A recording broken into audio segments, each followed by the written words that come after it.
তাই আলোচনার শুরুতেই আপনাদের দৃষ্টি আকর্ষণ করে বললাম যে আল্লাহ সুবহানাহু ওয়া তাআলা কত কোটি মাখলুকাত সৃষ্টি করেছে হিসাব করা সম্ভব নয়, কিন্তু হুজুর বলছে 18,000, মানে যেটা গণনা করা সম্ভব নয়, এটা হচ্ছে চূড়ান্ত ধর্ম। চলন্ত ধর্ম কোনটা? 18,000 মাখলুকাত। কথা বুঝতে পারছেন? আল্লাহ সুবহানাহু ওয়া তাআলা গোটা সৃষ্টি জগতের মধ্যে আমাদের মানুষ জাতিকে আশরাফুল মাখলুকাত, যদিও সরাসরি কোরআন হাদিসে মানুষকে আশরাফুল মাখলুকাত না কোরআনে কোনো আয়াত দ্বারা প্রমাণিত, না কোনো হাদিস দ্বারা প্রমাণিত। অবশ্যই এটা নিয়ে সালাফি উলামাগণের মধ্যে সালাফ থেকে দ্বিমত আছে। কেউ বলছে ফেরেশতা এরা হচ্ছে আশরাফুল মাখলুকাত, আর কেউ বলেছে না মানুষ এরা হচ্ছে আশরাফুল মাখলুকাত। কথা বুঝতে পারছেন? আমরা যদিও দীর্ঘদিন যাবত ধরে শুনে আসছি মানুষ হচ্ছে আশরাফুল মাখলুকাত, তবে এটা অধিকাংশ উলামাদের মত নয়। অনেকে বলেছে যে না ফেরেশতা আশরাফুল মাখলুকাত। কথা বুঝতে পারছেন না ভাইজান?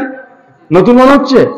এটা আলেম ওলামা শায়েখ মাশায়েখ যারা আছে, যারা মুহাক্কিক আলেম আছে, তাকে জিজ্ঞাসা করবেন, তারাও আমার কথার সঙ্গে সম্মতি পোষণ করবে। তারপরেও অধিকাংশ জমহুরদের মত হচ্ছে এটাই, মানুষ হচ্ছে আশরাফুল মাখলুকাত।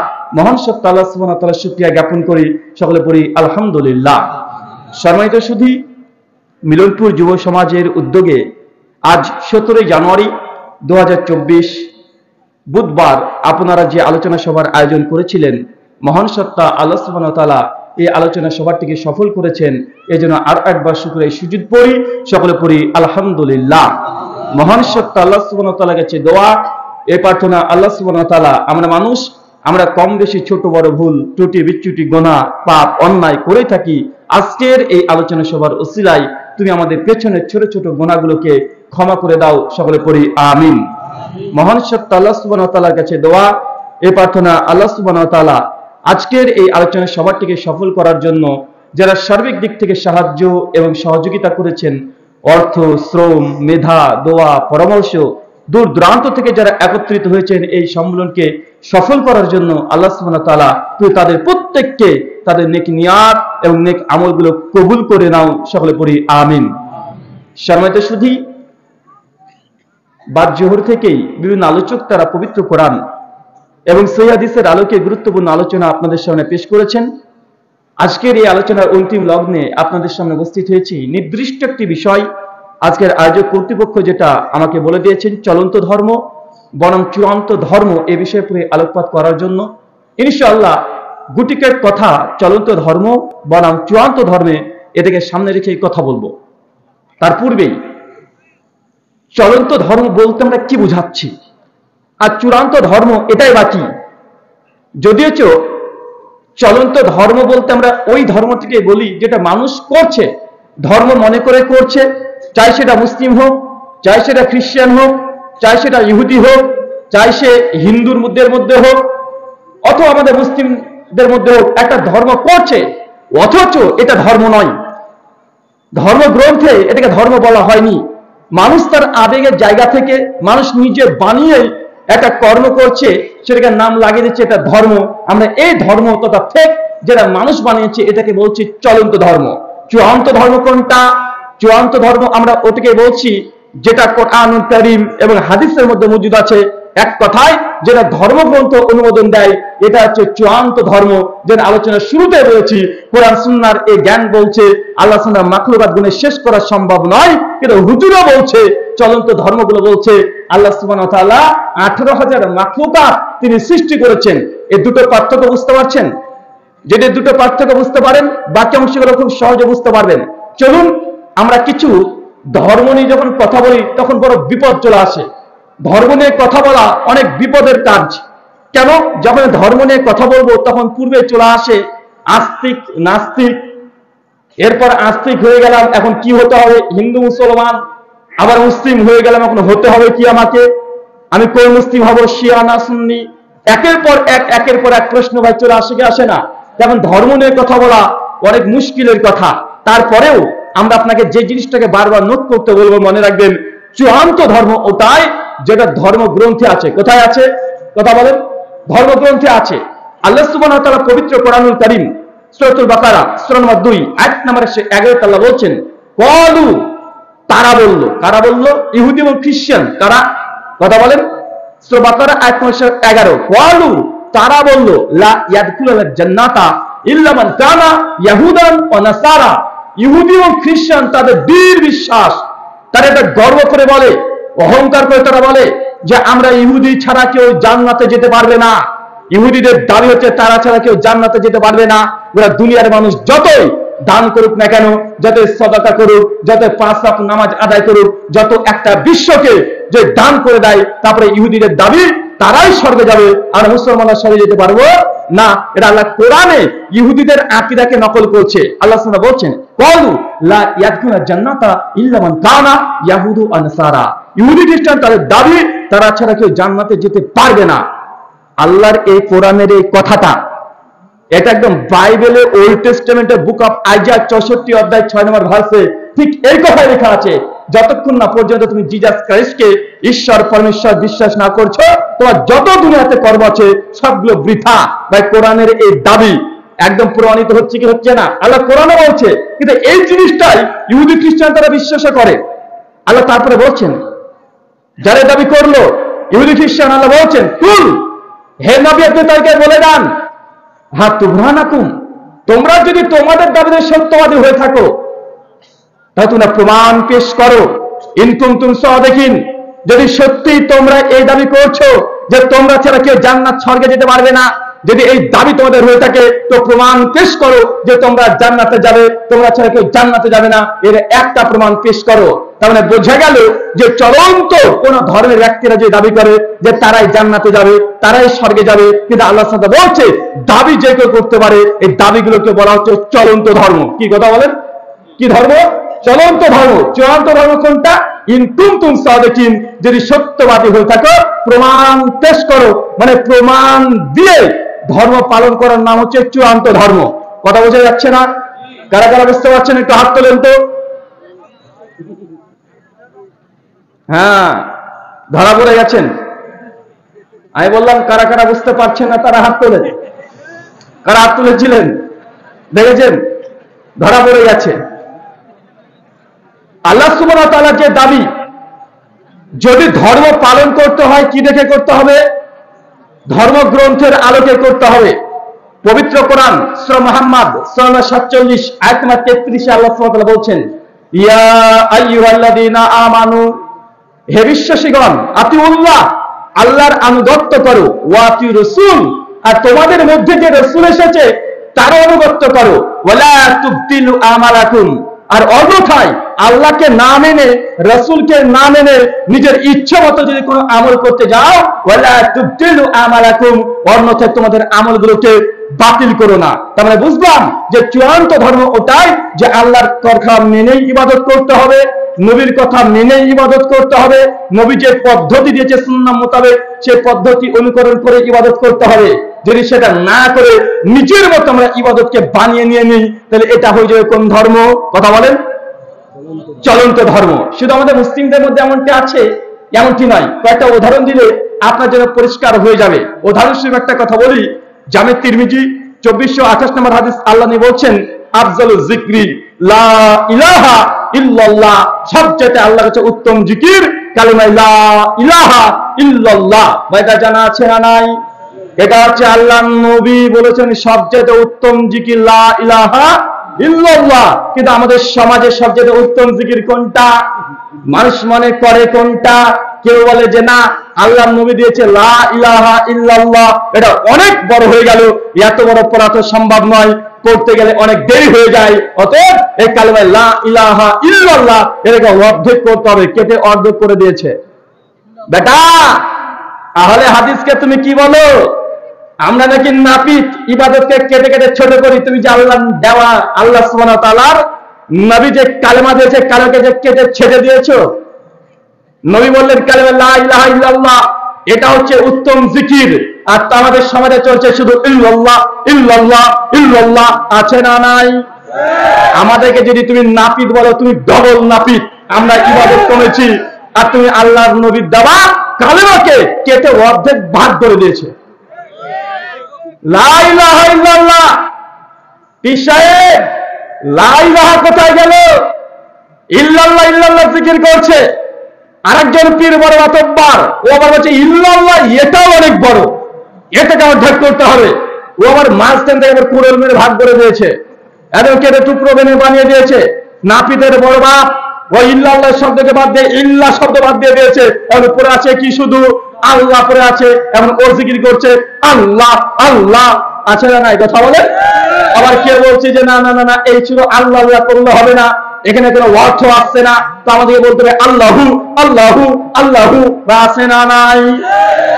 আর এক মাতব্বার ও ফানাফিল্লাহ হয়ে গেছে, ওর নামাজ হজ যাকাত কিছু লাগে না, বলছে আমি আধ্যাত্মিকতার স্তরে এমন জায়গায় চলে গেছি নামাজ রোজা লাগে না, এবং জিকির করে জান্নাতের দরজা ভেঙে জান্নাতে ঢুকে যাব। ওর জিকির হচ্ছে আল্লাহ এই শব্দটাকে কেটে, আল্লাহু শব্দকে কেটে দিয়ে আল্লাহ শব্দ বাদ দিয়ে এখন পড়ে আছে শুধু হু, এখন জিকির করছে শুধু হু হু, আছে না নাই? চলন্ত ধর্ম বনাম চূড়ান্ত ধর্ম। নবী আলাইহিস সালাম আমাদের বলে গেলেন সবচেয়ে উত্তম জিকির কালিমা লা ইলাহা ইল্লাল্লাহ, আর আমরা এটাকে কাটতে কাটতে কাটতে কাটতে কে করলো ইল্লাল্লাহ, কে করলো শুধু আল্লাহ, কে করলো আল্লাহু, কে বললো শুধু হু, আছে না নাই? এটা চলন্ত ধর্ম বনাম চূড়ান্ত ধর্ম। এটা শুধু মুসলমানের মধ্যে আছে এমনটা নয়, এটা অনেক হিন্দু সনাতন দাদাদের মধ্যেও আছে।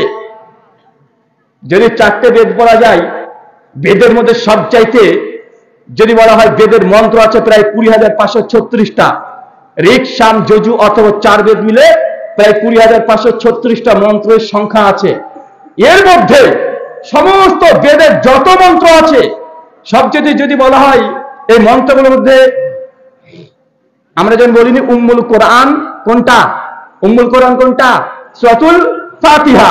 মানে এই গোটা শাস্ত্রের গোটা কোরআনের মূল অংশ যে সূরাতুল ফাতিহা। ঠিক বেদের মধ্যে যদি কোনো মন্ত্রকে যদি বলতে হয় যে মাদার শ্লোক কোনটা, মাদার মন্ত্র কোনটা, তাহলে আপনাকে বলতে হবে সেই মন্ত্র যেটা গায়ত্রী মন্ত্র নামে ঋগ্বেদ অথর্ববেদে পাওয়া যায়। সে মন্ত্রের নাম কি বা মন্ত্রকে বলে কি? ওম ভূর্ভুবস্বঃ তৎসবিতুর্বরেণ্যং ভর্গো দেবস্য ধীমহি ধিয়ো ন প্রচোদয়াৎ ওম ভূর্ভুবস্বঃ। এটা 4 বেদের মধ্যে সবচেয়ে উত্তম মন্ত্র। এটা বেদ ভাষ্যকার যারা আছে তারা বলে গেছে, কিন্তু আমাদের সমাজে হিন্দু সনাতনী দাদাদেরকে দেখবেন তারা প্রত্যেক বছর জুন জুলাই মাসের দিকে তারাও নামযজ্ঞ করে। আমরা যেমন করি তারা করে কি করে না কথা বলেন? নামযজ্ঞ করে। নামযজ্ঞতে একটা কথা বারবার তারা বলে হরে কৃষ্ণা কৃষ্ণ কৃষ্ণ হরে হরে, হরে রাম রাম রাম হরে হরে। ভাই এই কথাগুলো শুনেছেন না? এটা বলা হয় কি হয় না? এবং আমরা বাহ্যিক দিক থেকে মনে করি এই নামযজ্ঞ হচ্ছে মানে হরিনাম সংকীর্তন হচ্ছে মানে এটা হিন্দুদের ধর্মসভা। ওয়াল্লাহি আল্লাহর কসম যে মন্ত্রটা আপনাকে এতক্ষণ বললাম হরে কৃষ্ণ কৃষ্ণ কৃষ্ণ হরে হরে, হরে রাম রাম রাম হরে হরে, বেদ 4টে, 4 বেদের মধ্যে একটা বেদেও এই মন্ত্র উল্লেখ নাই। 4 বেদ আপনি খুঁজে দেখেন, 4 বেদ 20,536টা মন্ত্র আছে, 4 বেদের এক জায়গাতে এই মন্ত্রটা নাই। হরে কৃষ্ণ এর শব্দটাই মজুদ নেই। হরে কৃষ্ণ শব্দটা পাশাপাশিও এটা এখন পর্যন্ত একটা জায়গাতে প্রমাণ নেই। কিন্তু হিন্দু দাদারা মনে করে হিন্দু ধর্ম নামযজ্ঞ মানে আজকে হরে কৃষ্ণ সংকীর্তন করতে হবে, বা আছে না নাই? যদি 4 বেদ বাদ দিয়ে দেন, বেদে পরে সবচেয়ে উঁচু মানের কিতাব বা শাস্ত্রের নাম হচ্ছে উপনিষদ। সনাতন শাস্ত্রের মধ্যে প্রায় 108খানা উপনিষদ পাওয়া যায়। 108খানার মধ্যে অধিকাংশ যে উপনিষদগুলো আছে সেগুলোকে তারা প্রক্ষিপ্ত বলে। মূল উপনিষদ হচ্ছে মাত্র 11টা, যেগুলো হচ্ছে 18টা। এই 11টা মূল উপনিষদের মধ্যে এর মধ্যে হরে কৃষ্ণ কৃষ্ণ কৃষ্ণ হরে হরে এই মন্ত্রটা পাওয়া যায় না।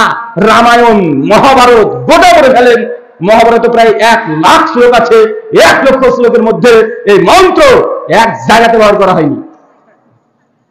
যারা মন্ত্রটা পড়ে, হিন্দুদের মধ্যে অনেকগুলো ভাগ আছে, যে আমাদের মধ্যে আমরা অনেক দুর্ভাগ্যজনক ভাবে কেউ মানে বলে হানাফি, কেউ বলে সাফি, ওদের মধ্যে আছে কেউ বৈষ্ণবী, কেউ হচ্ছে শৈবা, কেউ শাক্তা, অনেক ভাগ আছে। তো এই হরে কৃষ্ণ যারা মন্ত্র জপ করে তারা হচ্ছে ফেরকাই বা তাদের কাল্টের নাম হচ্ছে বৈষ্ণবী মতবাদ বা বৈষ্ণবী। দেখবেন ইসকন বাংলাদেশে আছে না ভাইজান, ইসকন আছে না? ইসকন তারা কিন্তু এই মন্ত্রটা বেশি জপ করে, অথচ 4 বেদে কোনো জায়গাতে নেই। তাদের দ্বিতীয় শাস্ত্র ভাগবত পুরাণ, প্রায় 12,000-এর উপরে শ্লোক মন্ত্র দিয়ে সাজানো, 12 থেকে 18,000। তারপরেও এই ভাগবতের মধ্যে এই মন্ত্র পাশাপাশি এক জায়গাতেও আসেনি। কিন্তু আমাদের ধর্মের নামে এগুলো চলছে কি চলছে না? কথা বলেন, চলছে কি চলছে না? চলছে। আমি এই কথা বলেছিলাম, একজন হিন্দু পণ্ডিতজি আমার এই কথার জবাব দিয়েছে। ওই যে মুসলমান একজন বক্তা বলেছে হরে কৃষ্ণ এই মন্ত্র নাকি আমাদের বেদে নাই। তো উনি বেদ থেকে প্রমাণ দেওয়ার চেষ্টা করেছেন। কি দিয়েছেন? উনি দিয়েছেন কালী সন্তরণ উপনিষদ 1ম অধ্যায় 2 নম্বর শ্লোক বা মন্ত্র। বলছে এই দেখো দেখো, মুসলমান বললো এটা নাই, কিন্তু আমাদের মন্ত্রে আছে। কালী সন্তরণ উপনিষদ থেকে দিয়েছে। আমি তো আজ থেকে 3 বছর আগে বলেছি জি কালী সন্তরণ উপনিষদে আছে, রাধা তন্ত্রেও আছে, চৈতন্য চরিতামৃতের মধ্যেও এই মন্ত্র আছে। তো কি লেখা আছে একটু কি পড়ে দেখেছে? না, মন্ত্র বলা হয় হরে কৃষ্ণ কৃষ্ণ কৃষ্ণ হরে হরে। আর শাস্ত্র বলছে হরে রাম রাম রাম হরে হরে। মন্ত্র বলা হয় কি নাম দিয়ে? কৃষ্ণ নাম দিয়ে। কি নাম দিয়ে? হরে কৃষ্ণ, কৃষ্ণ নাম দিয়ে শুরু হয়। শাস্ত্রে কি আছে? হরে রাম রাম রাম হরে হরে। শাস্ত্র কি বলছে? রাম দিয়ে শুরু হবে। সমাজে বলে কোনটা? কৃষ্ণ নামে বলে। তার মানে বোঝাচ্ছে তাদের মধ্যে চলন্ত ধর্ম বনাম চূড়ান্ত ধর্ম আছে। আছে না নাই? কথা বলে। আমাদের মুসলমানের মধ্যে যেমন কালিমা লা ইলাহা ইল্লাল্লাহ, এটা উত্তম জিকির, এটাকে বাদ দিয়ে আমরা ইল্লাল্লাহ করে দিয়েছি। আর সনাতন ধর্মের মধ্যে দেখা যাচ্ছে বলছে ঘরে রাম দিয়ে শুরু হবে, কিন্তু রাম দিয়ে শুরু না করে তারা কৃষ্ণ নাম দিয়ে শুরু করছে। মানে ধর্মটাকে আমরা সবাই উল্টে পাল্টে যে যেমন পারছি আমরা সেইভাবে ধর্ম পালন করছি। হচ্ছে কি হচ্ছে না? আল্লাহ সুবহানাহু ওয়া তাআলা আমাদের প্রত্যেককে বোঝার তৌফিক দান করো। সকলে পড়ি আল্লাহুম্মা আমিন। সেরমত শুধু এই কথাগুলো বলার উদ্দেশ্য আমার এটা নয়, কোন ধর্মকে আমি ছোট করছি না। আমার মূল কথা, ধর্ম যদি পালন করতে হয় ধর্ম গ্রন্থে যা আছে তাই পালন করেন। যেন আল্লাহ কোরআনে বলে দিয়েছে, বারবার একটি কথা বলেছে, যদি ধর্ম পালন করতে হয় আল্লাহর আনুগত্য করো, রাসূলের অনুসরণ করো। ইয়া আইয়ুহাল্লাযীনা আমানু আতিউল্লাহ ওয়া আতিউর রাসূল, আল্লাহর আনুগত্য করো, রাসূলের অনুসরণ করো। আল্লাহ কোরআনে কমপক্ষে 20 খানার উপরে আয়াত আল্লাহ এই বারবার একটা মেসেজ দিচ্ছে।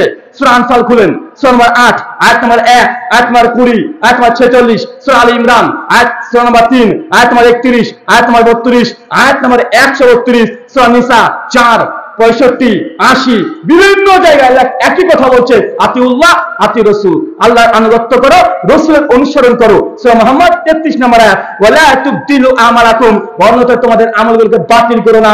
এটা হচ্ছে চূড়ান্ত ধর্ম, এইভাবে পালন করতে হবে। যত আপনার কাছে মনে হোক না কেন ফরজ নামাজের পরে মুনাজাত করা এটা আমার ভালো লাগে, কোরআনে নাই, হাদিসে নাই, এটা আপনি করতে পারবেন না। যদি করেন এটা কোন ধর্ম হয়ে যাবে? চূড়ান্ত ধর্ম। চূড়ান্ত ধর্ম হাদিসে যেটা আছে, কোরআনে যেটা আছে, ঠিক এই কথাটাই যা মুসলমানদের জন্য প্রযোজ্য, একইভাবে হিন্দু সনাতন ধর্মের অনুসারীর জন্য প্রযোজ্য।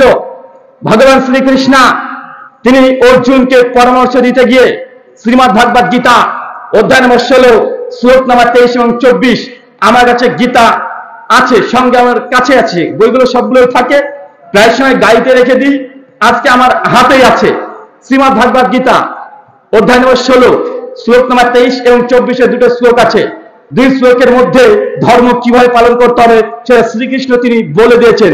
শ্লোকটা পড়ব। শ্লোক বলছে, ইয়া শাস্ত্রবিধি মুসৃজ্যা বর্ততে কাম করতাহ না সুখাম না সিদ্ধাম না বনতি না পরম গতিম। কিছু বুঝলেন? শ্রীকৃষ্ণজি বলছেন, হে অর্জুন, যারা শাস্ত্র বিধিকে পরিত্যাগ করে দিয়ে, যারা ধর্মগ্রন্থকে উল্লঙ্ঘন করে, যারা ধর্মগ্রন্থকে পরিত্যাগ করে দিয়ে কাম করতাহ, নিজের অন্তরের দ্বারা, নিজের মনোবাসনা দ্বারা, নিজের আধ্যাত্মিকতাকে চূড়ান্ত করার জন্য যারা কর্ম করে, ধর্ম পালন করে, যজ্ঞ পূজা অর্চনা করে, না সুখাম না সিদ্ধাম না বনাতি না পরম গতিম, এই ব্যক্তিগুলো দুনিয়াতে সুখ লাভ করতে পারে না, মুক্তির মৃত্যুর পরে সে মোক্ষ লাভ করতে পারে না, বৈকুণ্ঠ ধামে প্রবেশ করতে পারে না। মুসলিমদের ভাষা অনুযায়ী সে ব্যক্তি জান্নাতুল ফেরদৌস কখনো পাবে না। কোন ব্যক্তি যে ধর্মমতে বাদ দিয়ে নিজের ইচ্ছে মতো ধর্ম পালন করে। ভাই শ্লোকটা দারুণ না? এই কথা বলে কোরআন সুন্নাতে আছে বারবার। আমাদের নবী আলাইহিস সালাম তিনি বলছেন, মান আমিলা আমালান লাইসা লাহু আমরুনা ফাওয়ারাদ, কোন ব্যক্তি এমন কোন আমল করলো যে আমলের ব্যাপারে নবী আমার আদেশ করেননি, ফাওয়ারাদ, সে যতই ভালো হোক না কেন, আপনার মন যত বলুক না কেন একটা ভালো আমল যদি নবী আদেশ করে না থাকে, যদি কোরআন হাদিসে না থাকে, ফাওয়ারাদ, সেটা বাতিল। সে মুসলিম হাদিস নাম্বার 1718, আবু দাউদ হাদিস নাম্বার 4607, মিশকাত হাদিস নাম্বার 140, ভিন্ন মতন সে বুখারী হাদিস নাম্বার 2697। আল্লাহ নবী এই মেসেজটা দিচ্ছেন, মানে ধর্ম পালন করতে হলে আমরা কি শিখলাম বলেন তো? হুজুর দেখবো, হুজুর শরীফ না কোরআন শরীফ?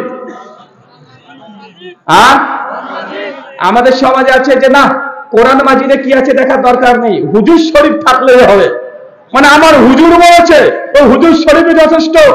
যদি আমি বলি ভাই সেই মুসলিম হাদিস নাম্বার 668, আল্লাহ নবী যখন রুকুতে যেতেন, রুকু থেকে উঠতেন, তখন বারবাতিল রফল ইয়াদাইন করতেন। উনি বলছেন আরে মুসলিম শরীফ বাদ দাও, আরে মাওলানা শরীফ বলে গেছে রফল ইয়াদাইন করা যাবে না, এটা মানসুখ। আমরা হুজুর শরীফ বাদ, আমরা মুসলিম শরীফ বাদ দিয়ে আমরা মাওলানা শরীফের পেছনে দৌড়ছি। আছে না নাই? আছে না নাই? আপনাদের সব জায়গাতে দেখানো যাবে। আল্লাহ নবী বলেন সহিহ বুখারী 913 নম্বর হাদিস, মসজিদে ঢুকেই আগে 2 রাকাত নামাজ পড়তে হবে। সহিহ বুখারী 444 নম্বর হাদিস, আল্লাহ নবী বলেন কেউ যদি মসজিদে প্রবেশ করে সল্লু রাকাতাইন, আগে 2 রাকাত না নামাজ পড়ে কেউ যেন না বসে, জুম্মার খুতবার দিলেও ইমাম সাহেব যদি খুতবা দেয় তারপরে 2 রাকাত পড়েন আপনাকে বসতে হবে। কিন্তু আমাদের মাওলানা শরীফ গুলো বলে দিয়েছে যে না, মসজিদে ঢুকে আগে 2 মিনিট বসতে হয়, একটু বসে চারদিকে তাকিয়ে নিবা, তারপরে উঠে দাঁড়িয়ে নামাজ পড়বা। এটা হচ্ছে মাওলানা শরীফের কথা। আর হাদিস শরীফের কথা কি? আল্লাহ নবী বলছেন আগে 2 রাকাত নামাজ না পড়ে যেন না বসা হয়। আছে না নাই? আপনাকে এরকম কয়েকশো না কয়েক হাজার প্রমাণ দেখানো সম্ভব যে সমাজ বলছে এক আর কোরআন হাদিসে আছে আর। ভাই বলেন তো আমরা ফিতরা কি দিয়ে দিই? হ্যাঁ, টাকা দিয়ে আমরা দিচ্ছি না ভাইজান? টাকা দিয়ে তো বেশিরভাগ মানুষের ফিতরা দিই। অধিকাংশ মানুষ আর ফিতরাকে টাকা দিয়ে প্রমাণ করার জন্য অনেক রকমের যুক্তিও পেশ করে। আছে না নাই? আল্লাহ নবী বললেন, সহিহ বুখারী খুলবেন, যাকাতুল ফিতরের অধ্যায়, হাদিস নাম্বার 1503, সুনান আবু দাউদ হাদিস নাম্বার 1609। আল্লাহ নবী বলছেন তোমার জন্য যাকাতুল ফিতরকে ফরজ করলাম আর তোয়াম কি দিয়ে? খাদ্য দ্রব্য দিয়ে। কি দিয়ে? কথা বলেন। আল্লাহ নবী বললেন তোমাদের উপরে যাকাতকে আমি ফরজ করলাম আর তোয়াম খাদ্য দ্রব্য দিয়ে। সমাজে আছে কি টাকা আছে না খাদ্য বেশি আছে? বেশিরভাগ মানুষ ইসলামিক ফাউন্ডেশন বাংলাদেশ থেকে পরিষ্কার হয়ে জানিয়ে দেয় এবছর ফিতরা এত টাকা। আছে না নাই? নবী আমার বললেন চূড়ান্ত ধর্ম, একদম হাদিস কোরআনের কথা যে আপনাকে খাদ্য দিয়েই আপনার ফিতরা আদায় করতে হবে। তো সমাজের মানুষ এরা চলছে না রে বাবা, কি দরকার মানুষকে চাল ডাল গম দেওয়া? গরিব মিসকিন মানুষ সে এত চাল ডাল কি করবে? টাকা দিয়ে দে, ও যা ইচ্ছা তাই কিনে কিনে ঈদের দিন ভালো মন্দ রান্না করবে। বড় বক্তা নবীর এই হাদিসকে অপব্যাখ্যা করে বলছে দেখেন লামাজাবিরা বলছে যে আমাদেরকে টাকা দিয়ে ফিতরা দিতে হবে না, বরং খাদ্য দিয়ে দেব। এখন ওই হুজুরের যুক্তি শোনেন, আমাদের মাওলানা শরীফ যুক্তি দিচ্ছে, হাদিস শরীফ দরকার নেই, মাওলানা শরীফের যুক্তি শুনে নেবেন। মাওলানা শরীফ বলছে যে দেখেন ধরেন আপনাদের এলাকাতে 5 জন মিসকিন আছে। কি আছে? 5 জন মিসকিন আছে। আর এলাকাতে আমরা আছি প্রায় 100 ঘর মানুষ, সবার উপরে ফিতরা দেওয়া ফরজ। এক্ষেত্রে যদি 5 জন মিসকিনকে যদি আমরা 100 ঘরের মানুষ করে 500 জন মানুষ, ওই 50 জন মানুষকে বা 5 জন মানুষকে যদি ফিতরা যদি চাল ডাল দিই রমজানের আগের রাত্রিতে, মানে ঈদের আগের রাত্রিতে, তাহলে বলেন তো এই মিসকিন মানুষের বাড়িতে চাল ডালের লোড হয়ে যাবে। কিন্তু এত চাল ডাল তো তার দরকার নেই। ঈদের দিনে কি সে চাল ডাল খাবে? ওর কি মাছ মাংস খেতে মন চায় না?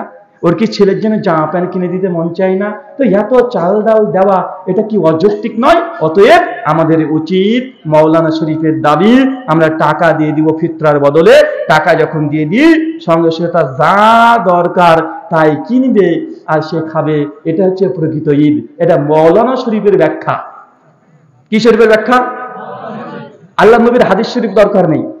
সহিহ বুখারী 1503 নম্বর হাদিস, নবী বলছেন না তোয়াম খাদ্য দ্রব্য দিয়ে আমি তোমাদের উপরে যাকাতুল ফিতরকে ফরজ করলাম। আচ্ছা, যদি আমরা এই যুক্তিটা ধরে নিলাম আমাদের মাওলানা শরীফ হুজুর শরীফের কথা বলেছে, আচ্ছা, এই যুক্তি যদি রমাজানের পরে জিলহজ মাসের 10 তারিখে যখন আমরা কুরবানির ঈদ করছি, ভাই কুরবানির ঈদ আপনাদের এলাকায় হয়? হ্যাঁ, কি জবাই করেন? গরু জবাই করেন না? গরু, ছাগল, দুম্বা, উট, যার যার সামর্থ্য আছে। আচ্ছা, যখন কুরবানির পরে কুরবানির মাংস প্রায় কতদিন ধরে বাড়িতে থাকে? বলে কি খেতে খেতে মানে দাঁত পর্যন্ত ব্যথা হয়ে যায়, তারপরে ফ্রিজের মাংস শেষ হয় না, আছে না নাই? এখন যদি আসমান থেকে টুক করে কোনো হুজুর শরীফ পড়ে যদি বলে যে বাবারে এবছরে আমরা কুরবানির পরিবর্তে এত কুরবানির মাংস নষ্ট হচ্ছে, গরিব মিসকিন মানুষ তারা সারা বছর তো মাংস খেতে পারে না, তো এত মাংস 1 মাস 2 মাস তার বাড়িতে ফ্রিজে নষ্ট হয়ে যায়, অতএব আমাদের গ্রামে যদি 100 খানা যদি কুরবানি থাকে 20 খানা কুরবানি আজ দেব, আর বাকি কুরবানি গুলো একদম সব বাজারে বিক্রি করে দিয়ে গরিব মিসকিন মানুষকে 3 ভাগের 1 ভাগ টাকা দিয়ে দিব। ভাই বলেন তো কুরবানি আদায় হবে? কেন রে ভাইজান? কেউ যদি বলে কুরবানির পরিবর্তে টাকা বন্টন করে দেবো, যেন হুজুর শরীফ ওই যে ফিতরা কাছে করেছে, আল্লাহ নবী বলেন খাদ্য দিয়ে, হুজুর বলছেন না টাকা দিয়ে দাও, এটাই করলাম। ভাই আছে না নাই? এখন যদি আমি এই যুক্তি যদি আবার এখানে লাগিয়ে দিই যে মানুষ এত মাংস খাবে কেন, এত মাংস তো খাওয়া সম্ভব নাই, মিসকিন মানুষ, বরং তাকে কুরবানি না করে কুরবানির টাকা দিয়ে যদি আমি দিয়ে দিই কুরবানির টাকাটা, তা যা ইচ্ছা জামা প্যান্ট যা ইচ্ছা তাই কিনে নিজের জীবনটাকে পরিচালনা করবে, এটাকে বাহ্যিক দিক থেকে ভালো নয়? কথা বলেন, ভালো তো? সমস্ত পৃথিবীর ওলামারা একমত জি না, কুরবানির সময়তে কুরবানি দিতে হবে, টাকা বন্টন করলে হবে না। তো হুজুর যে জিনিসটা কুরবানি ঈদে বুঝতে পারলে, ওই জিনিসটা আবার তুমি কেন বুঝতে পারলে না রোজার ঈদে? ব্যাপার আছে। ফিতরার একটা অংশ মাদ্রাসাতে চলে যায়, হুজুরের পকেটে ঢোকে, আছে না নাই? এর টাকার ব্যাপার আছে। হুজুর যদি কোন রকম এই বলে খাদ্য না নিয়ে টাকা নিতে পারে, হুজুরের পকেটে কিছু অংশ চলে যায়। এর জন্য আমরা আল্লাহ নবীর দেওয়া বিধানকে উল্লঙ্ঘন করে আমরা বলতে চাচ্ছি এইভাবে টাকা দেওয়াটাই উত্তম আর খাবার দেওয়াটা এটা জায়েজ। ভাই বলা হচ্ছে কি হচ্ছে না? এটাই বলছে। আচ্ছা, আর একটা যুক্তি, তাদের চমৎকার যুক্তি লেগেছে আমার কাছে। আচ্ছা বলেন তো ভাইজান, ফিতরা কেন আমরা দিই? উদ্দেশ্য কি জানা আছে? ফিতরা কেন দিই? সুনানে আবু দাউদ হাদিস 1615, আল্লাহ নবী আলাইহিস সালাম তিনি বলছেন, তোমাদের জন্য ফিতরাকে এই জন্য ফরজ করা হয়েছে, সামনে রমজান মাস আসছে, রমজানে পূর্ণ 30টা রোজা করেছো, কিন্তু রোজা অবস্থায় রোজার যদি কোনো ত্রুটি বিচ্যুতি হয়ে যায়, রোজা আছেন মিথ্যা কথা বলেছেন, রোজা আছেন চোখের জেনা করেছেন, রোজা আছেন বাপ মার সঙ্গে অন্যায় ব্যবহার করেছেন, রোজা আছেন ক্রেতা বিক্রেতা দোকানদার হিসেবে মাল কমা দিয়ে ভালো দামটা নিয়ে নিচ্ছেন, এই যে অন্যায়গুলো ছোট ছোট করে কি করি না? কথা বলেন। আল্লাহ নবী বলছেন তোমাদের জন্য ফিতরাকে ফরজ করা হয়েছে এই জন্য যে তোমরা 1 মাস রোজা করলে রোজার মধ্যে যদি কোনো ত্রুটি বিচ্যুতি হয়ে থাকে, এই ফিতরার মাধ্যমে তো রোজাটা সম্পূর্ণ পরিপূর্ণ মুকাম্মাল হয়ে যাবে, এই ত্রুটি বিচ্যুতি দূর হয়ে যাবে। কথা বুঝতে পারলেন না ভাইজান? আচ্ছা বলেন তো আমরা নফল নামাজ কেন পড়ি? নফল নামাজের ফজিলত কি? অনেকগুলো আছে। নফল বা সুন্নাত নামাজের মূল ফজিলত হচ্ছে এটা, ফরজ নামাজের যে ত্রুটি বিচ্যুতি এটা পূর্ণতা কে দেয়? কথা বলেন, কে দেয়? নফল আর সুন্নাত নামাজগুলো। তো রমজান মাসের পূর্ণ 30টা রোজাতে যে ত্রুটি বিচ্যুতি হয়ে যায়, এই ত্রুটি বিচ্যুতিকে পূর্ণ করার জন্য আল্লাহ সুবহানাহু ওয়া তাআলার নবী আমাদেরকে ফিতরার বিধান দিয়েছে, কিন্তু আমরা বুঝে নিলাম উল্টো কথা কি, আরে ফিতরা দেওয়াটা আমার রোজা সম্পূর্ণ করা আমার উদ্দেশ্য, আর আমরা বুঝে নিলাম যে ফিতরার উদ্দেশ্য, প্রথম উদ্দেশ্য গরিব মিসকিনকে খাওয়ানো। বা বুঝেছি কি বুঝি নাই? কথা মানে আপনার গভীর হয়ে যাচ্ছে, কথা বুঝতে পারছেন? মানে আপনার কি বোঝানোর চেষ্টা করলাম? ফিতরার উদ্দেশ্য, প্রথম উদ্দেশ্য এটা নয় যে গরিব মিসকিন মানুষকে সহযোগিতা করা, খাদ্যের ব্যবস্থা করে দেয়, এটা মূল উদ্দেশ্য নয়। ফিতরার মূল উদ্দেশ্য আপনার রোজাতে যে ঘাটতি হয়েছে ওটা আপনি খাদ্য দিয়ে আল্লাহ আপনাকে পূরণ করার জন্য বলেছে। ফিতরার দ্বিতীয় উদ্দেশ্য এটা ঠিক, অবশ্যই গরিব মিসকিন মানুষের মধ্যে এই খাদ্যের কারণে তার একটু উপকার হবে, এটা দ্বিতীয় উদ্দেশ্য। প্রথম উদ্দেশ্য কোনটা? আপনার রোজার ঘাটতি পূরণ করা। ভাই বলেন তো, রোজা অবস্থায় আপনি টাকা থেকে দূরে থাকেন না খাদ্য থেকে দূরে থাকেন? কোনটা থেকে? খাদ্য থেকে না ভাইজান, খাবার থেকে তো দূরে থাকি। তো রোজার যদি ত্রুটি বিচ্যুতি পূর্ণ করতে হয় তো টাকা দিতে হবে না খাদ্য দিতে হবে? বাঙালি এটুকু বুঝো না? আরে রোজা অবস্থাতে তো আমরা বিরত ছিলাম কি থেকে? খাবার থেকে। তার রোজার পূর্ণতা, রোজার কাফারা কি দিয়ে হবে? খাদ্য দিয়েই হবে। আচ্ছা, ফিদিয়া কি দিয়ে দেন? টাকা না খাদ্য? কোরআন মাজিদে ফিদিয়ার কথা কিসে এসেছে? সূরা বাকারা 187 নম্বর আয়াত। যদি কোনো বৃদ্ধ নারী অথবা পুরুষ বার্ধক্যের কারণে সিয়াম রোজা পালন করতে না পারে, তার যদি ফিদিয়া দিতে হয়, আল্লাহ সুবহানাহু ওয়া তাআলা কোরআন মাজিদে জানিয়ে দিয়েছে তার জন্য ফিদিয়া দিতে খাদ্য দিয়ে। মানে আবারও বারবার প্রমাণ হচ্ছে আর ফিতরা দিতে হবে খাদ্য দিয়ে, কিন্তু আমরা করে দিয়েছি এটা টাকা দিয়ে। আছে না নাই? আছে। চলন্ত ধর্ম টাকা দিয়ে আমরা ফিতরা আদায় করছি, আর চূড়ান্ত ধর্ম আমাদেরকে আল্লাহ সুবহানাহু ওয়া তাআলার নবী জানিয়ে দিয়েছেন খাদ্য দিয়ে আমাদেরকে ফিতরা আদায় করতে হবে। আল্লাহ সুবহানাহু ওয়া তাআলা আমাদেরকে খাদ্য দিয়ে ফিতরা আদায় করার তৌফিক দান করো। সকলে পড়ি আল্লাহুম্মা আমিন। সুনান ইবনে মাজাহ হাদিস না 3388। আল্লাহ নবী আলাইহিস সালাম তিনি বলেছেন, কুল্লু মুস্কির খামরুন কুল্লু খামরুন হারামুন। যেসব জিনিস খেলে নেশা হয় তা সব হারাম। চাচা কি বুঝলেন হাদিস থেকে? যেসব জিনিস খেলে নেশা হয় তাহলে সব হারাম, ইল্লা গাঁজা, মানে গাঁজা বাদে। কেন?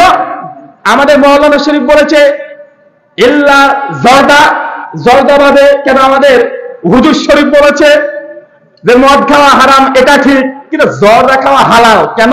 জর্দার কথা কোরআন হাদিসে হারাম হিসাবে যেহেতু উল্লেখ নেই, আর হুজুর শরীফ বলে দিয়েছে জর্দা খাওয়া হালাল, অত সবাই জর্দা খান, সবাই এখন বিড়ি খান, সবাই সিগারেট খান। ভাই আছে না নাই? কথা বলেন, আছে না নাই? আরে একদিকে আছে কোরআন মাজিদ, একদিকে আছে হাদিস, আর আমাদের এই হাদিসের বিরুদ্ধে, কোরআনের বিরুদ্ধে দাঁড়িয়ে গেছে হুজুররা। নবী বলে আর হুজুররা মাস্টারি করে বুদ্ধি করে দেয় আর এক। একটা গল্প মনে পড়ে গেল, একটু বলি। আমরা তো গল্প বলি না, যদি চেষ্টা করি। আমাদের শেখ ওস্তাদে মাহাতারাম উর্দু ভাষী ভারতের ইউপির মাওলানা জার্জিস আনসারী হাফেজাহুল্লাহ, তিনি বলছেন যেটা কাক, কাক বোঝেন? কাওয়া। একটা কাওয়া ছাদের পুরে বাড়ির মালিক একটা খাঁচা রেখে দিয়েছে। বারবার কাওয়া গুলো এসে ছাদের উপরে যেসব জিনিসগুলো শোকাতে দেয়, চাল ডাল তরি তরকারি, এগুলো কাওয়াটা এসে খেয়ে পালিয়ে যায়। আর মৌলানা সাহেব গেছে রেগে, বেটা তোর কাকের এই করি ওই করি। মৌলানা সাহেব খাঁচা নিয়ে ছাদে পুরো রেখে দিয়েছে। কাওয়া এসে ধরা পড়ে গেছে খাঁচার মধ্যে, আর সঙ্গে একটা কবুতরও ধরা পড়েছে। কি কি ধরা পড়েছে বলেন তো? একটা কাওয়া, একটা কবুতর, দুটো যখন ধরা পড়েছে মৌলানা সাহেব খুব খুশি। আরে ধরলাম একটা, হয়ে গেল দুটা। উনি নেমে নিয়ে চলে এসেছেন নিচে, রেখেছেন বাড়িতে একদম কলের পাড়ে। আর কাওয়া কাঁ কাঁ করে চিৎকার মেরে মাথা খারাপ করে দিয়েছে, আর কবুতর কাঁদছে, ও চিৎকার মারছে। কবুতর যে জোরে চিৎকার মারে তার সাথে কাওয়া দ্বিগুণ চিৎকার মারে। কবুতর রেগে গেল, দেখ বেটা তুই কাঁদিস কেন, তুই চিল্লাচ্ছিস কেন? কবুতরকে তখন কাক বলছে, আরে ধরা পড়েছি, আমাদেরকে কাঁদবো না? হ্যাঁ। কাওয়া তখন বলছে, কবুতর তুই কেন কাঁদছিস? বলছে আর আমি তো হালাল, কখন জবাই করে খেয়ে দিতে পারে। কাওয়া বলছে, আরে তুই তো নিশ্চিত জানিস যে হুজুরে পাল্লায় পড়েছিস, তুই শেষ, তুই হালাল, আর আমার ভয় এইটা। কবুতর বলছে, এই তোর তো কোনো সমস্যা নাই, তুই তো একটা হারাম প্রাণী, হুজুর তোকে খাবে না, তোকে ছেড়ে দিবে, দুই চারটে মারি দে, কিন্তু আমি কবুতর, আমি তো হালাল, আমাকে খেয়ে ফেলবে, এই দুঃখ আমি কাঁদি। কাওয়া কাঁদো করে বলছে, এই তোর বুদ্ধি নাই। আরে আমি যদি কোনো সাধারণ মানুষের কাছে পাল্লায় পড়তাম, তাদের কাছে ধরা পড়তাম, নিঃসন্দেহে দুই চারটে বাড়ি মেরে আমাকে ছেড়ে দিত, কেননা আমি হারাম। কিন্তু ধরা পড়েছি যে হুজুরের বাড়িতে, হুজুর যে কিভাবে কিভাবে না জেনে আমাকে জায়েজ করে, আমাকে না জেনে খেয়ে নাই।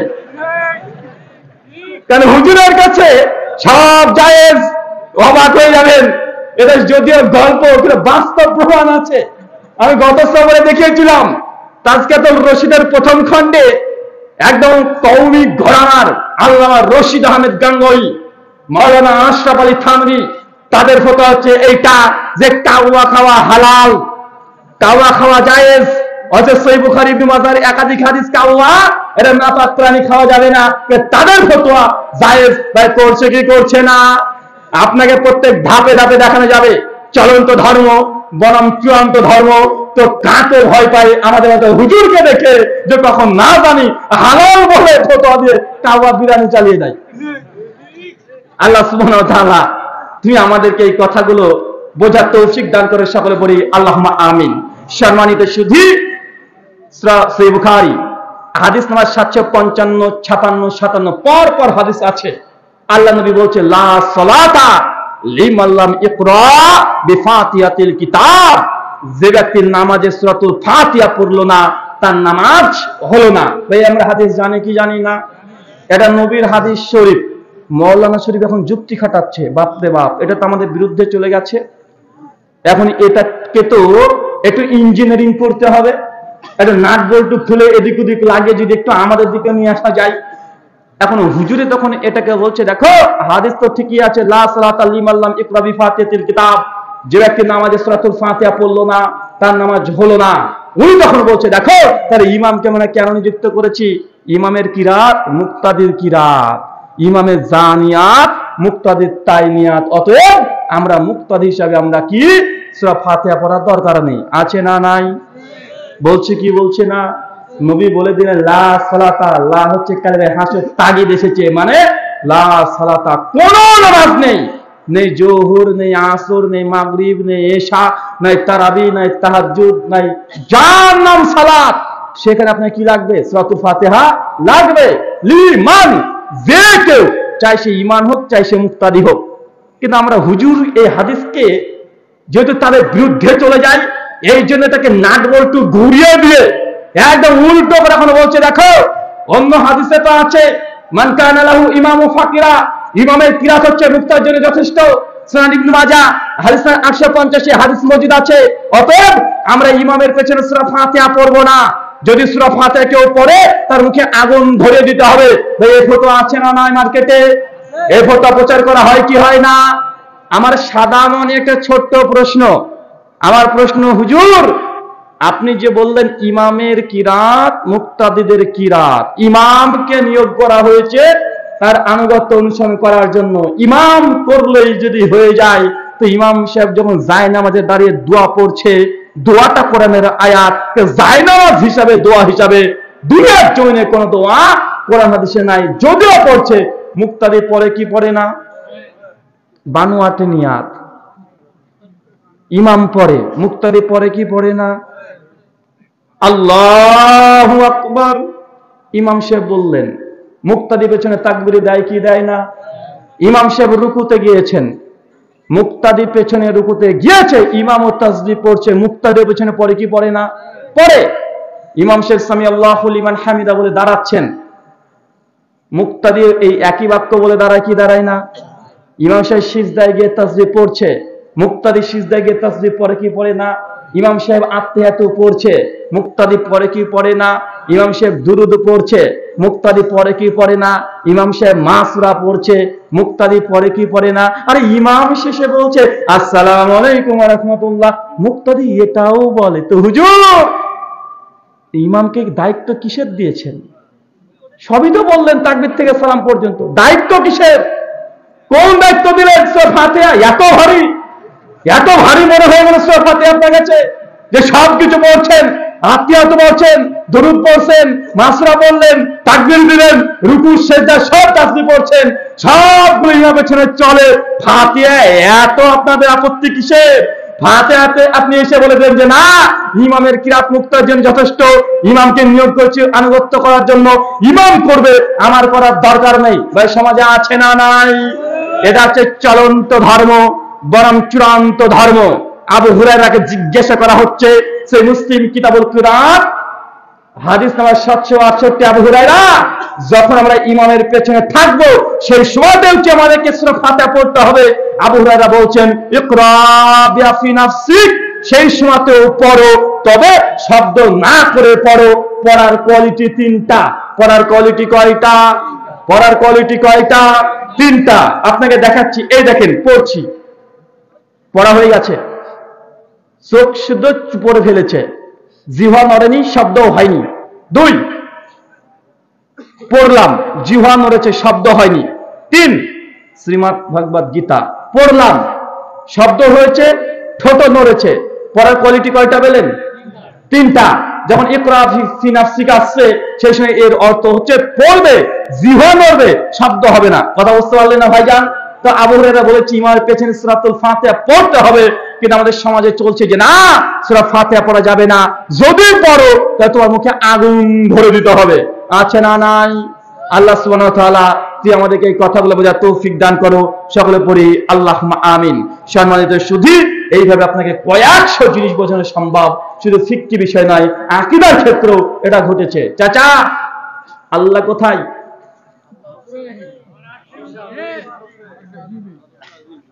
বাসুদেব সর্বভাবে ভাবা।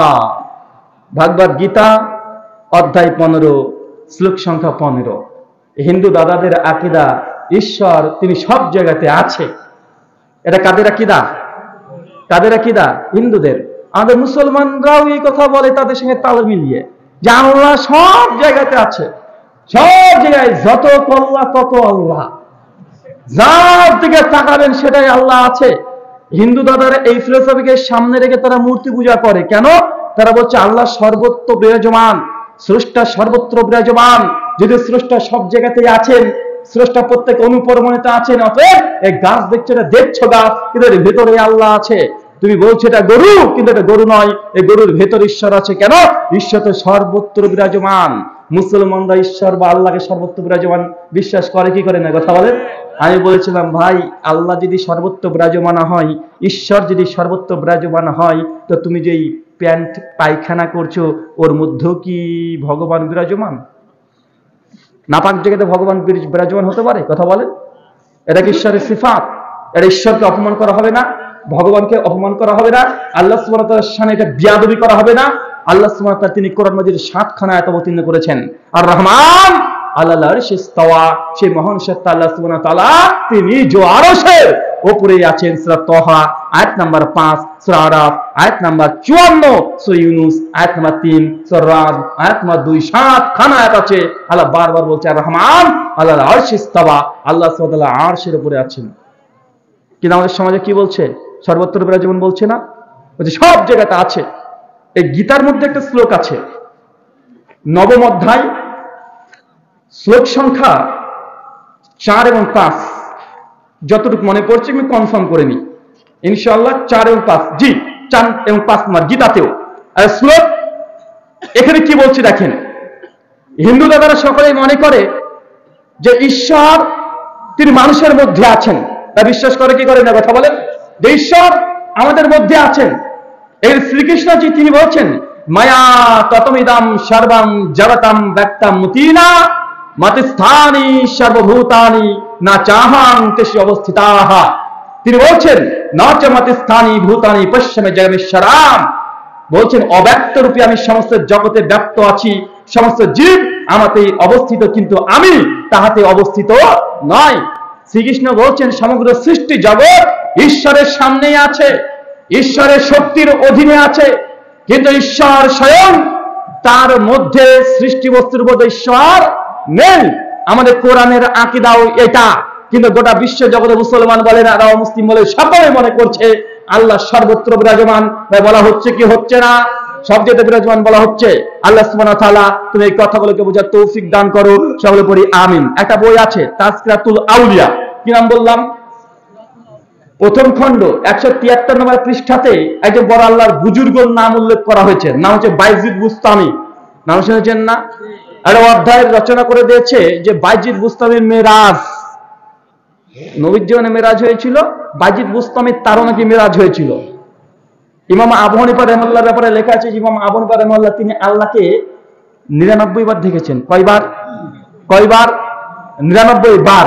যারা শাফি মাযহাব মানে তার আবার কম না, তার তবাকাত শাফিঈ প্রথম খণ্ডে 67 পৃষ্ঠায় তারা লিখছে আরে তোমাদের ইমাম তো 99 বার, আর আমাদের ইমাম এমন ইমাম শাফিঈ উনি আল্লাহকে 100 বার দেখেছেন। একদম সেঞ্চুরি চলছে, কি কতবার দেখে।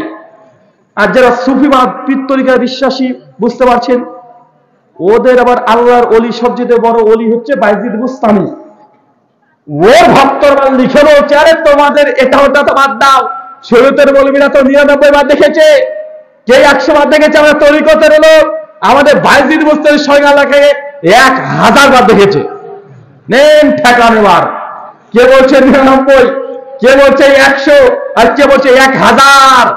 অথচ আল্লাহর কোরআন মাজিদ বলছে সূরা আলে ইমরান সূরা আনাম সূরা 6 আয়াত নম্বর 3, আল্লাহ বলছেন লান তারানি লা তুদরিকুল আবসার, আল্লাহকে চোখ দ্বারা দেখা সম্ভব নয়। আল্লাহ কোরআন মাজিদে বলে দিচ্ছেন আল্লাহকে চোখ দ্বারা দেখা সম্ভব নয়। পৃথিবীতে একজন অনেক বড় নবী এসেছিলেন, সেই নবীর নাম কি? নবী মূসা আলাইহিস সালাম। অনেক পাওয়ার, অনেক ক্ষমতা। আল্লাহকে হঠাৎ একদিন জেদ করে বলছে আল্লাহ তোমাকে দেখতে চাই। কোন নবী? মূসা আলাইহিস সালাম। এমন একজন নবী, তার ব্যাপারে পড়বেন তো আশ্চর্য হয়ে যাবেন। এমন কিছু ঘটনা কোরআন মাজিদে আছে তার ব্যাপারে পড়বেন। সূরা হুদ 25 নম্বর আয়াতের পর পড়তে শুরু করে দিবেন। নবী মূসা আলাইহিস সালাম রাস্তা দিয়ে হাঁটছেন, দেখছেন বনি ইসরাইলের তার গোত্রের কিছু ভাইদেরকে ধরে অন্য কেউ পেটাচ্ছে। নবী মূসা আলাইহিস সালাম দেখে রেগে গেছে, বেটা আমার ভাইকে মারিস, হনন করে হেঁটতে চলে গেছে। ভিড়ের মধ্যে গিয়ে কোনো কথা না বলে যে বেশি মাতব্বরি করছে, ধরে এক থাপ্পড়, একদম স্পট ডেট, এক থাপ্পড়ে। দেখেছেন ক্ষমতার কথা, এক থাপ্পড়ে শেষ। এটা গেলে তো মানুষ। সেই বুখারী 1387 নম্বর হাদিস, আল্লাহ সুবহানাহু ওয়া তাআলা মালিকুল মউত মৃত্যুর ফেরেশতাকে বলছে যাও, মূসার হাত শেষ হয়ে গেছে, তার রূহটাকে কবজ করে নিয়ে চলে আসো। আচ্ছা ঠিক আছে, কোনো সমস্যা নেই। মালিকুল মউত চলে এসেছেন মূসা সালার ঘরে। মূসা গেলে হাকিমের আরো অংশে এসেছে। দেখছেন যে মালিকুল মউত মূসা সালাম ঘুমাচ্ছেন, আর তিনি ঢুকে যান সালাম না দিয়ে। কে কথা বলেন? মৃত্যুর ফেরেশতা, আপনার ভাষায় আজরাইল ফেরেশতা।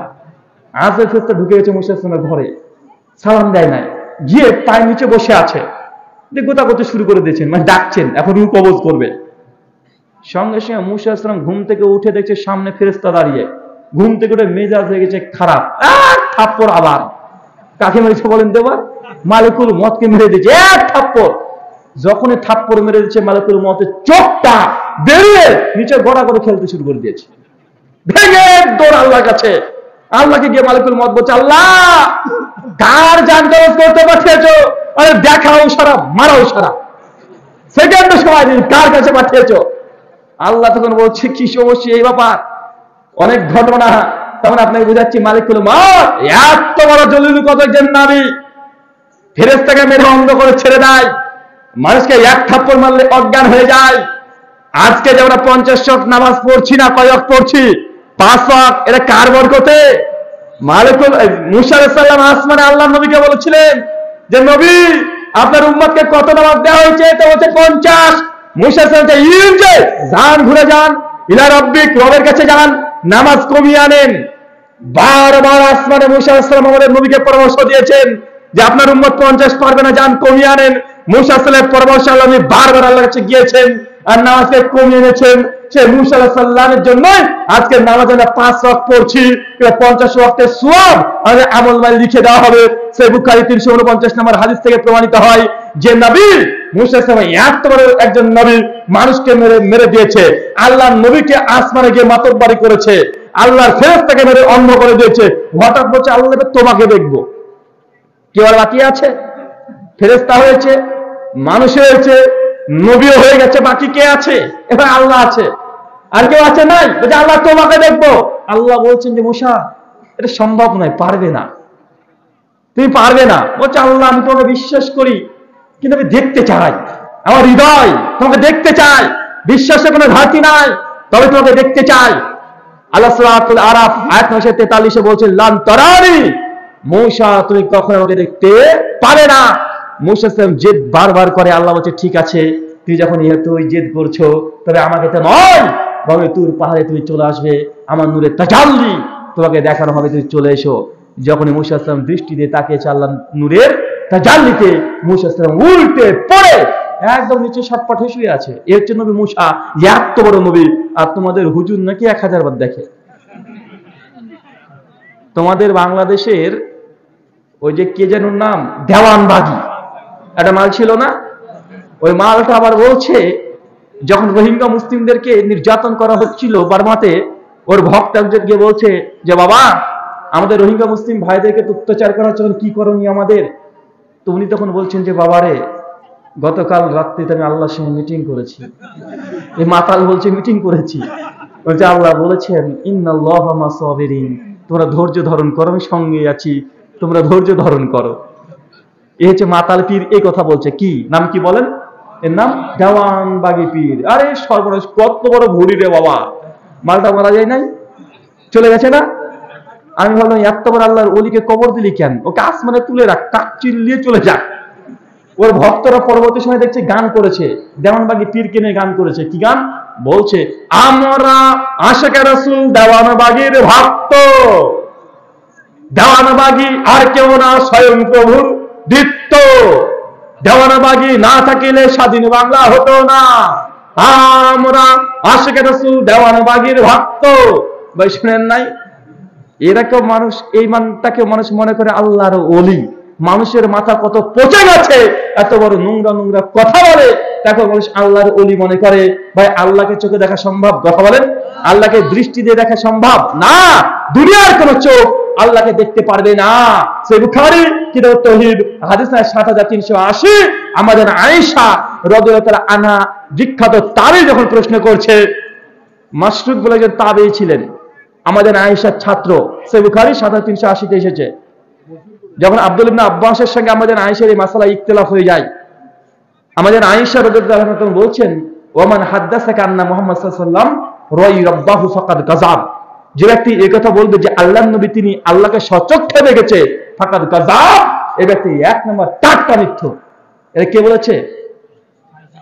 এটা মুমিনদের মা, মুমিন যারা তাদের মা আমার আয়েশা রাদিয়াল্লাহু আনহা, তিনি বলছেন আল্লাহর নবীও সচক্ষে আল্লাহকে দেখে নাই। কিন্তু আমাদের সমাজে আছে না নাই যে আল্লাহকে এতবার দেখেছি, আমার পীর সাহেব আল্লাহর সাথে দিদার করে, বা আছে না নাই? কথা বলেন। যে হুজুরে বলবে যে আল্লাহকে দেখেছি, যে দেখবেন হুজুর না, ও পাক্কা টাটকা খেজুর। আবার অনেক সময়তে আমার বাড়ি ভারতে, আমি যেখানে বাস করি তার মোটামুটি 17-18 কিলোমিটার পরে, সরি একটু বেশি হবে, 27 থেকে 30 কিলোমিটারের মধ্যে একটা জায়গা আছে, জায়গাটার নাম হচ্ছে হুগলবাড়িয়া।